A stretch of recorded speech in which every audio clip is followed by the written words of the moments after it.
You know what's coming. Your daily deep dive into everything Utah Jazz. It's time. All season long and even in the off season. It's Jazz Daily with JJ and Alex on your exclusive home of Utah Jazz basketball. 97.5, the KSL Sports Zone. All right, everybody, you know what that music means, of course. Jazz Daily right here on 97.5, the KSL Sports Zone. Let's kick things off officially here. We're just going to get right into it. We'll get to the cut. We'll jump in. We're going to chat with Chandler Holt, who, of course, is one of our Jazz insiders for KSLSports.com. He also hosts the Jazz Notes podcast with Ben Anderson. Let's do it. Let's jump in right now. It's time for the biggest story of the day. This is what made the cut with JJ and Alex on 97.5, the KSL Sports Zone. Trajan Wealth brings you this portion of the program, TRAJAN Wealth.com. Trajan Wealth for all your trusted local needs in retirement. Look, no sugarcoating it.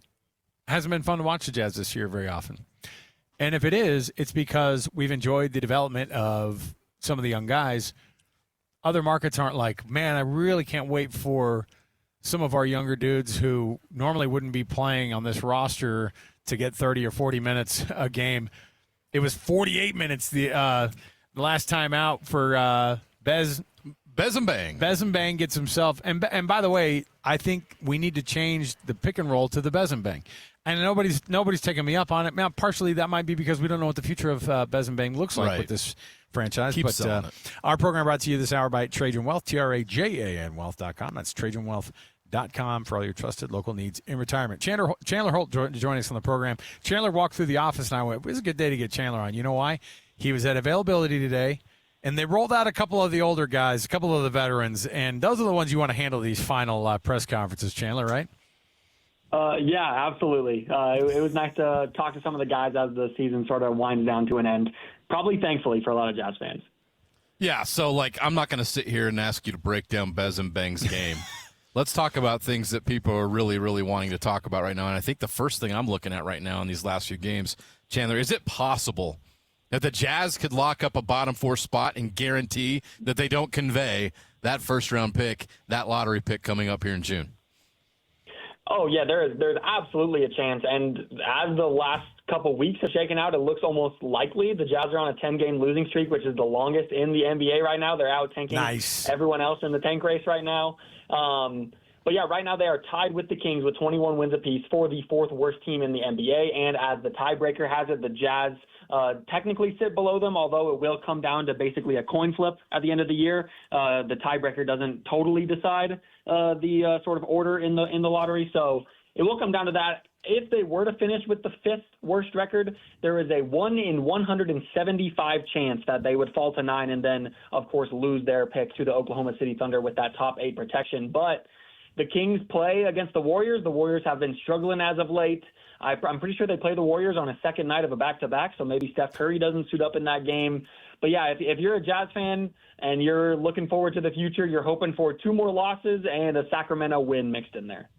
Well, on top of it, you've got the league with the microscope on the Kings right now. Doug Christie taking a lot of the blame, and he should. He's not a very good coach, but he's taking a lot of the blame on what happened with the with Tankgate.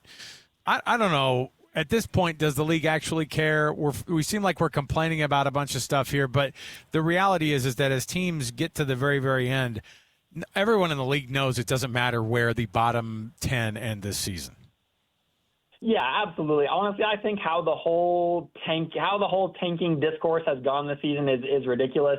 Adam Silver sort of slapped the wrist of the Jazz and the Pacers with the fine, said, hey, we're going to be cracking down on this, and then it's been radio silence from the league office since then. They have talked about how they're going to roll out all these changes allegedly heading into next year, but yeah, to me it's ridiculous. This has happened for decades and decades. It's sort of a mute talking point at this point, but yeah, I am, as I assume a lot of other people, excited to just see how the standings shake out, and we're less than a week away to just find out what position the Jazz will be in heading into the draft lottery. Well, no matter what position in that lottery they will be in, they're going to get a great player because I'm sure you're doing your homework. We've been looking at it, especially watching a lot of these Big 12 players this year, led by A.J. DeBonsa. This draft is loaded. You look at this talent. You've studied drafts. I mean, where does this rank in even recent drafts, or I don't know, however far you want to go. There's a reason why everyone's tanking right now, and it's because this talent in this draft is so deep. Oh, yeah, absolutely. I think you would have to maybe go back to 2003 to see a top 3/4 as good as you see in this year. And, of course, that is the LeBron, Carmelo Anthony, Dwayne Wade top 3 in 2003. I really do think there is potential for A.J. DeBonta, Darren Peterson, and Cam Boozer to all be franchise-changing players. And in a lot of other drafts, you landed at 3 and you're like, oh, that sucks. Like last year, you would have gotten VJ Edgecombe. VJ's great, but he's no Cooper Flagg. There might be 3 Cooper Flaggs in this draft. Of course, it remains to be seen, but you're absolutely right. There is a reason that the tanking is as it is right now. Chandler, as you spoke today with, I think, with Nurk and Kevin Love, those have been guys I think that we've been pretty pleasantly surprised. I mean, we knew what kind of a character dude I think that Kevin Love was coming in. I had my preconceived notions for Nurkic, and I think he added a really, really important piece of that veteran presence in the locker room, more so than I thought he was going to. And out of those two guys, I know that they're both doing the whole, if they'll sign me for, if they sign me up for however many million they're going to end up trying to get, we'll come back and play. But how much of a chance do you think it is to see those two guys back on the roster with the Jazz next year? Yeah. First of all, I agree with you. I think those two have been some of the biggest surprises of the Jazz season. Nurkic was on the down and out in his last couple of stops, and then everyone, I think, expected Kevin Love to be traded to a contender by the deadline, and neither of those things happened. Nurkic had the back-to-back-to-back triple-doubles earlier in the year. Of course, there's commissioner speak, there's player speak, media training, et cetera. Players go, I'd love to come back, and maybe they don't mean it. I think that both of those guys would absolutely welcome a return to Utah next year as the Jazz try to make a step up to playoff contention. To give it a chance, I don't know. That's a good question. I think the Jazz have a lot to figure out with their salaries right now. Of course, you have the Walker Kessler extension in line, Keontae's extension either this summer or next summer. But I do think it would be welcome. I would say it's probably a pretty solid chance you see both of them back. When the impact they have next year, that is definitely up in the air. But, I could see Jusuf Nurkic being like a very solid 10 to 20-minute backup big for the Jazz next year. But I think everything's in the cards right now. Yeah, and I'm going to ask this next question come based on that, because we're looking ahead to next season already, and this team's going to be really good. And we basically know who the starting 5 are. We don't know who the lottery pick is yet. It's going to be a great player that they're going to want to have minutes for. There's not a lot of spots left on this team, Chandler. If you start thinking about it, there may not be enough room for all these guys we're talking about. What young players in this team would you like to see come back and have a spot in that rotation? And I'm not talking about, obviously, Ace Bailey, but your Isaiah Collier, Kyle Filipowski, Cody Williams, Bryce Sensabaugh. Where do these guys fit? Because whatever your rotation is, and I'm sure they want to mix some veterans in there as well because they're going to try to be winning games next year. Where's the room for these guys? Or are we going to see a lot of movement where they use some of these younger guys to try to bolster the veteran presence on the roster?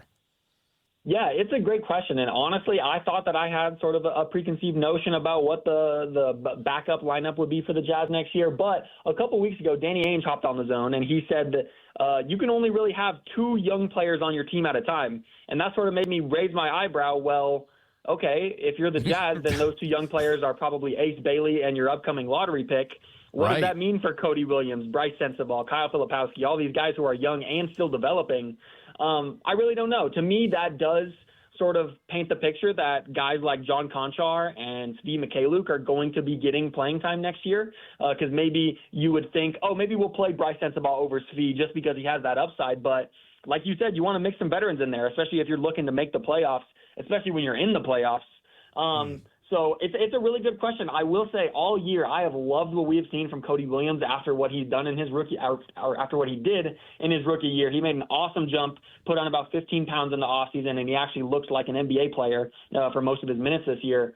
And I just think of Bryce Sensabaugh, Kyle Filipowski, Isaiah Collier even, he really projects to be the best perimeter defender. And I think both playmaking and perimeter defense are sort of the 2 questionable areas for the Jazz when you look at what their roster looks like on paper heading into next year. So I really do think, similar to what Keontae George did in the last offseason, made the jump to a borderline all-star, I don't know if I expect that from any of the guys we're talking about in this conversation, but I do think it really depends on what these guys can do in the offseason to sort of prove their worth heading into next year. Chandler Holt joins us. He's one of our Utah Jazz insiders for KSLSports.com, and he and Ben Anderson do the Jazz Notes podcast. You can download that wherever you find podcasts. You can go on our website as well and find it there.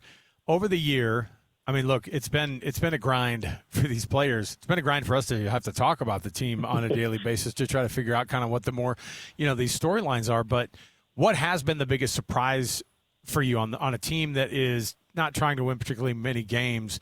What's been a surprise for you with this team maybe that you looked at and you went, you know what? That might actually be something that could – I mean, obviously, Keontae George playing well is probably number one for most people, but we haven't seen him for like a month and a half. What's been something that has impacted this team more than just even the rise of Keontae George this year?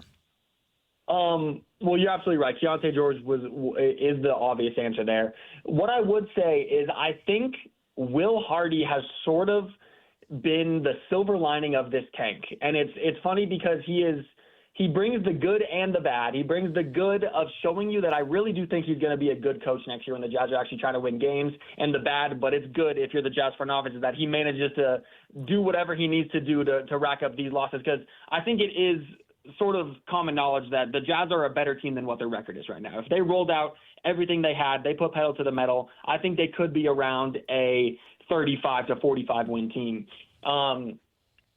But you look at some of these games, man, like it was the Denver game is the one that sticks out to me, where the Jazz, where they had this half lineup, no Keontae, no Lowry, no Jaren Jackson, no Walker, the list goes on, and they're hanging with the Nuggets, who are right now on a 10-game win streak up until the fourth quarter, and then you see sort of some of those silly lineups that get rolled out late in the game.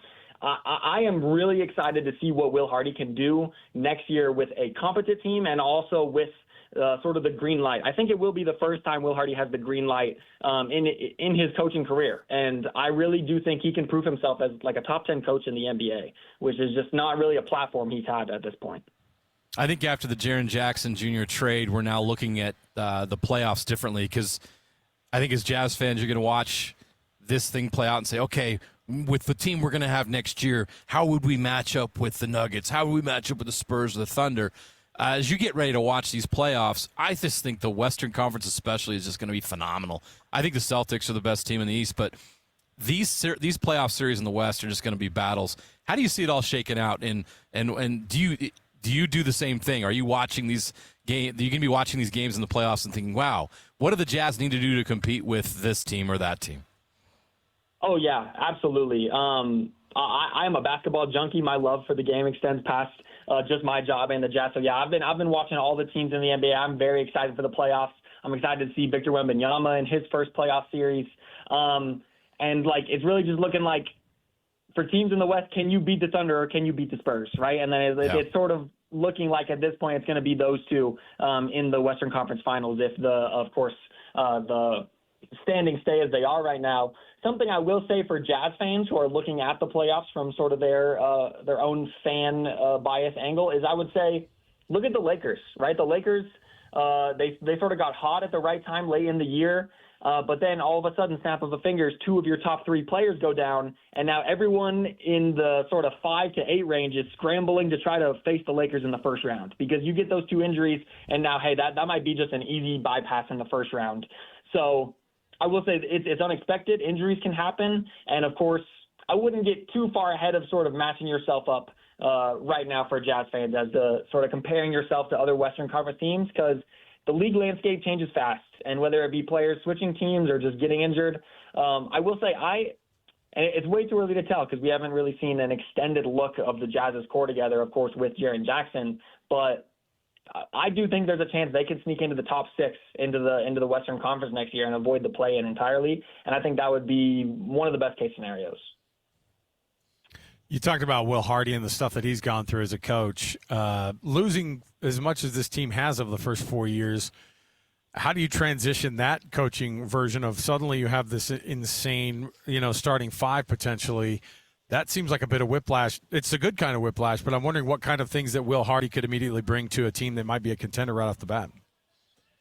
Yeah, and I think that's a good question, and it gives me a chance to address I've seen some of the conversation from Jazz fans how can you expect to be good next year when our record is this now and we just added one player, or all of these guys are injury prone because they've had all this lingering stuff over the past couple of years.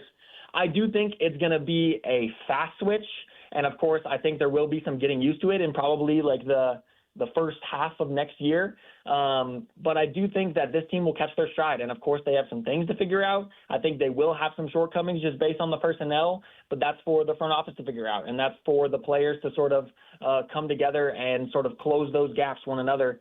And Keontae, I think, is the perfect example of how he stepped up as a leader this year. I think all the guys really like each other, and I think they are both figuring out and mastering how to play alongside one another. And I think Will Hardy, like you said, it's going to be whiplash, but I think he has all of the tools to make it happen. And it's just a very exciting time right now, I must say. Back to the playoffs, we talked about the Thunder and the Spurs. Do you think the Spurs are ready already? You always talk about skipping steps. This team would certainly be skipping steps if they made a run to the NBA Finals, or the Thunder just that good, or do you have a wild card in the West that could make a run and upset somebody? I do think the Spurs are ready, because I think if you think about it, we had the same conversation last year and 2 years ago with the Oklahoma City Thunder, right? Your best player's 25 years old and you have the eighth youngest or whatever lineup in the NBA. And I think it's just having those fresh legs. I think it really helps in the playoffs. And the thing I will say is, of course, Wemby, he's missed the past couple of games. I think you need him in the lineup. The Spurs are still a good team without him, but you need your 1A guy in order to win these playoff series. In terms of a wild card, I mean, at this point, you have to say the Minnesota Timberwolves, just because they're the 6th seed right now, so they're by no means favored in any of their series, but they made the Western Conference Finals 2 years in a row, and Anthony Edwards is one of the top 5 to 8 best players on the planet, and I think having one of those players can really give you a chance in any series. I don't know. Looking lower than that, I don't think I have any faith in any play-in team, but just because of the sort of the history that the Timberwolves have with Ant-Man at the helm, I would say that would be my wild card. Chandler Holt. Chandler, thanks for taking some extra time there, and all the back and forths and all of the player availability, and then of course the Jazz Notes podcast itself, where Ben and Chandler chop it up about this Jazz team. You're going to get the end of season. I don't know. Do they do the traditional locker clean out when they end on the road? They're not doing it this year. They end the season in LA, and I think they're just dispersing from there. They're like, I've never heard of a locker. What? Just burn mine. 1, 2, 3, Cancun. Yeah, that's it. I told you. All right. Chandler, we appreciate it, man. Thanks again, and we'll talk to you after the season here. Absolutely. Thanks, guys. There you go. Yeah, the old tradition of cleaning your locker and having Crown Burgers, those days are long over. They don't even do the locker clean out after the home games anymore? No. I guess I'm the old guy. No, that's. But they don't do one final. I mean, after a post game at home, they would do one final they like last year they had Lowry do his end of season a week and a half before the season ended. Jeez. We'll call you. We'll call you now. We'll call you and leave a message about how the season went. This whole era can't die soon enough. I know. What would you actually want to be? What would you want to know at a nothing? Let's go. Let's move on. Over. But and I say that in a positive way. The excitement of what's next is awesome. Yeah. And nobody loved what happened over the last 3 or 4 years. Sure. But what's to come is anything is possible. I mean, this team could truly jump into that category with the Spurs and the Thunder, with the amount of size, with the young talent they have. It's not going to happen immediately, but that's the kind of quality that they're going to have on the roster next year and into the future. Let's go. Let's get into that era. Let's get it started. Before we get out to the break, I think that the league knows what Utah's about, I think, overall. And 100%. So when I saw this list that ranked the 2026 NBA teams that are not playoff teams that could make the playoffs next year, it's the Pacers, who would be an automatic probably. Right. You're getting Halliburton back, and you're just in the finals. They were in the finals, and then this year was insanely. Those guys need a $15 million fine for the year. Doubt. I don't know what happened. They just pulled the San Antonio Spurs. I know. Can you blame them? What happened? But the Jazz are number 2 on that list of teams they think are going to make it. I think people know what they do here in Utah. It's just this isn't something that happens long term. No. Plus, you saw with the acquisitions they made during the year, and then you think where they're at in the draft could be really, really advantageous. Well, we'll see. I don't want to get too far ahead of myself because I know he said a 1 in 175 chance that they Can you fall imagine? to the 9th Can you spot imagine? if They they're lose fifth. the coin flip, and then they fall to 9th on those kind of odds I just prepare my brain and for lose it. the pick I prepare my brain for it. after a coin flip. Yeah, that'd be terrible. Okay, we'll take a break. We'll come back. When we return, we'll talk some Mammoth. Oh, man, look at all the fans still packed up outside here on the plaza. We're on the plaza at Delta Center for Mammoth and Preds tonight. More to go. 97.5 the KSL Sports Zone. Your home for the best coverage of the Jazz, Utes, and Cougars is right here on the Zone. This is JJ and Alex on 97.5, the KSL Sports Zone. I do love being over here at Delta Center. There's a couple things that happen. One, there's just the vibe of a live game going on tonight. You know, you got people filing into Delta Center to watch the Mammoth versus the Predators tonight. It's a game that means something. We haven't seen a ton of those on the Jazz side, like not many at all. And the Mammoth are at a spot right now where historically we're at a crazy moment, JJ, Yes. and we get to watch it. We get to It's hit- all new and Yes. fresh, and it's fun to be a part Yeah, of. we get to witness all of this. So, Nashville, the Preds coming in, taking on the Mammoth. Oh, we've got our first Nashville fan showing up. Look at them! Look at them! How cocky! Look at them walking like they own the place. Yeah, good for you. No, it's good. Got the, and they're a couple too. Oh, you don't, that's you don't, nice. You don't want to have Enjoy date night. You don't want somebody to have a watching your Mammoth team lose. I know you don't want to have a Mammoth and a Predators jersey, and you're like, and then your wife is all, or your girlfriend's like, I grew up in Nashville. I didn't really cheer for the Predators, but I don't really like this whatever this team is in Utah. I don't want any of that. You know what I mean? So it's good. They're both cheering for the Predators. Good for them. You walk in with the opposing jersey on, I have a certain amount of respect for it. Sure. Unless you're a Laker fan. They're brave. They're bold. Yeah. But I do love when you see all the also on the billboards out here outside on the digital boards outside Delta Center. I do love to see all the concerts that are coming through. I'm like, no kidding, Journey. Let's go. How many Wow. of the original members of Journey are still in the band, though? Who am I actually going to see when I see Journey? I don't know at this point. Yeah. And what I've noticed too, so I love the Smiths. I love Morrissey. But he's got to stop taking his shirt off at concerts. You know, you hit 62 and you look like me. Stop taking your shirt off, Morrissey. From all of us to you. You know what, though? You hit that point in your life when you get to a certain age and you just don't care what people think about you. But he's doing it thinking that he's hot stuff. The guys who take off their shirts and they're 60 in their front yard and they go, so what? I'm mowing this. This is my mowing outfit. I like that. When Morrissey doesn't goes, meat is murder. And he's like looking at the ladies. He's looking at the ladies going, hello, sweetheart. Some girls are bigger than others. Some girls' mothers are bigger than other girls' mothers. That's not about you, ma'am. I'm sorry. Fans here love your. You have any more Smith songs you can sing? Way too many. Way too many. Stop me if you think that I've. If you've heard this one before. Girlfriend in a coma. I know. See, I know the Smiths. When you grow up in Washington, you tell people, you sing it like girlfriend in Tacoma. Girlfriend in Tacoma. That's probably one of those misread lyrics that for people sure. say all the time. For sure. All Who right. was his girlfriend in Tacoma? Can't say that I had one myself, but yeah, there you go. Do you want a girlfriend in No, Tacoma? actually, you don't. Okay. No. Okay. So I've got in enough. front of me a couple things here to bring up because it is the Utah Mammoth tonight versus the Predators. We talked with Mike Folta, I don't know, a little over an hour and a half ago, and he gave us his vibe on this game, and I'm feeling pretty good about this team just because of what you've seen with this team are trends, and the trends have been a full season trend on top of also the bad trends. We've seen a lot of them make their way. They show up a lot less with this Right. Mammoth team, I Right. think, nowadays. So that's good news for a team who you feel like is going to be in the playoffs. They can clinch tonight. I don't like relying on other people for clinching, though, right? Where it's like, yeah, you can win in regulation, and then you got to get the Ducks to beat the Sharks, and then you can get into the playoffs, and then that just guarantees you a wild card 2. It doesn't necessarily mean 1 or 2. I want wild card 1. I want this team controlling its own destiny, which they do. That's the good part. Yeah. Team like the Predators don't. they have to rely on other teams doing some work for them.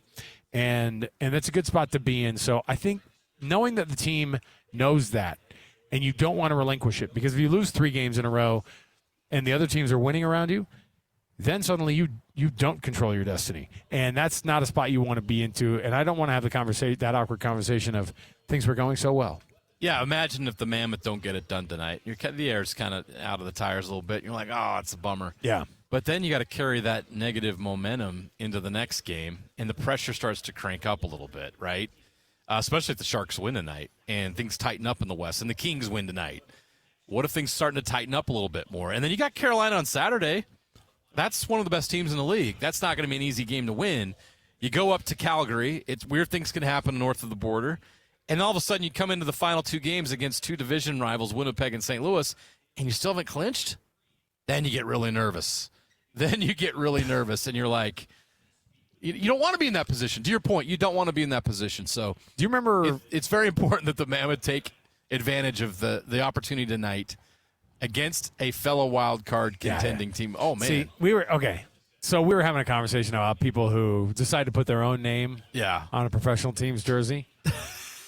There's a certain type of person that puts their own name on the Mammoth jersey and goes. We were just making fun of that a couple hours ago. Kind of awkward now look, because. But see, Sly and Dave both have it. The last name on the back of the jersey. And we were like, who are these guys showing up saying, I'm like basically a member of the Mammoth? Stevenson Sylvester shows up. Put me in on the power play. I will say, though, because there's no 10 on this team, right? I don't think there's a 10. No, I don't think so. It looks normal. Wait, is there a number 10 on this team? I can't. No. Number 10 on a hockey jersey looks phenomenal. There's no 10 on this team because Sly's got 10. Like I said, somebody gets hurt. Sly stands up. He goes, You need me? Oh, no. I'll come back. I'll ask later. Give me. Sly, can you ice skate? The answer was a heck of a time to try to learn. The answer was an emphatic, not today. All right, so I'm the same way. My kids made me get on. I used to be able to ice skate. I don't have it anymore, and because I rollerbladed. Gosh, all these. Yeah, I rollerbladed. Yeah, I rollerbladed. I was doing the street hockey thing when the Stars came to town. Yeah. And that was a big deal for us. And I could actually get on ice and I could get on the hockey skates and I could do the same thing a little bit. But we went on with the kids the other day, and I looked straight up like just the what's her name? The on Happy Gilmore, the gal who goes on the ice with them when they sing Endless Love, when the Zamboni driver sings Endless Love. Yes. And she's like, I don't have to pretend. I don't have to act like I can barely stand up. I look like a freaking brand new baby bird out there on skates. It's terrible. Out there? Yeah, it's awful. And I was embarrassed. People at the South Davis ice sheet were like, somebody call somebody for this guy. It's not good. Sly, have a good game, man. Oh, he's gonna. Good luck tonight, Sly. Any predictions, Sly? I'm gonna make you throw this headset on. Put the headset on real quick. Put the headset on. Can't sit here and not get on the headset. This guy's been working his tail off today. He was on with Scotty G and Friends. He was the in Friends part. And then he goes, "You going to the game?" And I go, "I'm not," but because we got some kids baseball stuff. But how does this how does this one go down? Sell those kids, man. Okay. Sell those kids, man. This is Mammoth tickets today. It might get me there. It might get me with the Mammoth tickets. How does this one go down? If they beat the Preds tonight, and if the Sharks lose to the Ducks, they are clinched in the playoffs. Yeah. The Mammoth. Does it happen? Oh yeah, I think it happens tonight. It's been actually exciting, man. How we've been defended home court. Is it we call it home court? Ice. Home ice. Home barn. Yeah. Yeah, the home barn. No, it's been great, man. The comebacks. I was texting you guys the other night. I'm like, man, this game is absolutely awesome. That Oilers game was fun, right? Like you don't even have to be a hockey fan to appreciate how great that game was. Like I'm telling my wife what's going on. I'm like, look, if you acting like I know what hockey is. I'm like, look, if we do this happens, and next like we get a score, Maltz gets on a fast break, and I'm just like, yes, this is perfect. I know. So like there's just love. I think the team's playing great right now. I think they know what's on the line. The great thing is this is supposed to be a great matchup, right? Yes. Because the Preds are fighting. They're fighting. Yeah, They're Mammoth are fighting. And so like this is just a premier time. Oh yeah. And so I'm excited. I don't know exactly. I just hate the slow starts. Yeah, the slow starts really. They've been down a goal early, like in every game. It feels like. If you're going to pick apart this team right now in this 4-game stretch where they're just scoring amazing goals, they have been having slow starts. They get behind early, or they fall behind 3-1. But we have been able to come back. That's crazy. That's good, but I don't want my heart racing like that. No. Let's just clinch these playoffs so we can have a home playoff I think game this here. team's due for a beat down. This is the last game of the 6-game road trip for Nashville. I think that Utah's going to handle business tonight with ease. I'm with you. I'm going to be Tusks up all night, and try to get one of those Tusk Are you going to shoeies. do a shoey? Is there a Tusk shoe? I don't know. These are new shoes, so I'm not really worried about it. It's going to be nice. Disgusting. And I wasn't in these all day. I kind of changed these up. Look at that. This is Of the course he only blue coordinates. in my. Of course, come on. It's not Carolina blue either. It's the mountain blue. Are you serious? No, no. See, but that's not a good team to be rooting for right now. Boo. I'm saying that's not tonight. It's not Carolina blue. Tonight it's Mammoth blue. It's mountain Mammoth blue. I love it. Sly, have fun tonight, man. Love you guys. Thanks for It's hanging gonna be out. great in Yeah, there. It's gonna be we'll fun. Talk to you again. Enjoy it. All right. Steven Sylvester. There you go. I do love it. Sly immediately got all the. He and his wife, they got hooked up with the personalized jerseys. It's great. It's the best way to do it, man. Hey, this Okay. team's winning over everybody. I know. That's what I think. We'll take a break. We'll come back. 97.5 the KSL Sports Zone. Accessing. When TV and radio collide, Love it. this is what you get. You're listening to JJ and Alex Don't touch that dial. on 97.5, the KSL Sports Zone. Welcome back, everybody. JJ and Alex, 97.5 the KSL Sports Zone. Final segment of the day as we get you ready for Hockey Night in Utah right here on your dial. You'll be able to get the pregame starting up at 6 p.m. And then the puck drops just after 7 p. You're going to hear all of it right here on the KSL Sports Zone, your radio home of the Utah Mammoth. JJ, Predators come in. I think you nailed it. People have been coming up and asking us, and there's been kind of a theme here. And I'm starting to believe what you're saying, which is, look, this is the 6th of a 6-game road swing for this Predators team. We do know that they have a little bit more of age on them over this Mammoth team, and so you wonder if some of that will have grinded down on them. Is that the key to this one for you to see the Mammoth get the win? Is just kind of beating up a team that's been on the road for quite some time here? Absolutely, but a little warning, this is going to be a physical battle tonight, and the Nashville Predators can play physical hockey. So can Utah weather that early storm of this being a really physical game? Because if they do match that physicality here at Elevation, the Nashville Predators on a 6-game road trip on the very final game, look, it's not a second night of a back-to-back, but I think that's going to be the key. Can they keep this tight and then go into the third period and finish these guys off when they're a little gassed? That's going to be the key. Does this one end the way that these recent games have gone for the Mammoth, like your 6-3 or your 7-4 type games, or because of the style that the Preds have, will they grind it out a little bit more and maybe make this one a little bit of a lower That's score? great. I think it will keep it close, but in the third period, Utah will pull away. Okay. I like it, which is what we've seen on some of these cases. Yes. So it's awesome to be able to see. We want to thank all the folks who have supported us in getting this show out here on the plaza today. Dave, of course, hooking us up and then touching the buttons in the Salt Lake part of it is our guy, Alex Napolis. And so appreciate all of the help we've gotten to get this broadcast out here, because it was, a little dicey, a little touch and go there. But we have a great crew. All right, hockey next right here on 97.5, the KSL Sports Zone. Make game day yours. Tickets, food and drinks, stats, and streaming. Everything you need is in the Utah Mammoth app. Download today and make game night easy. Download on both Android and iPhone. Tusk Top.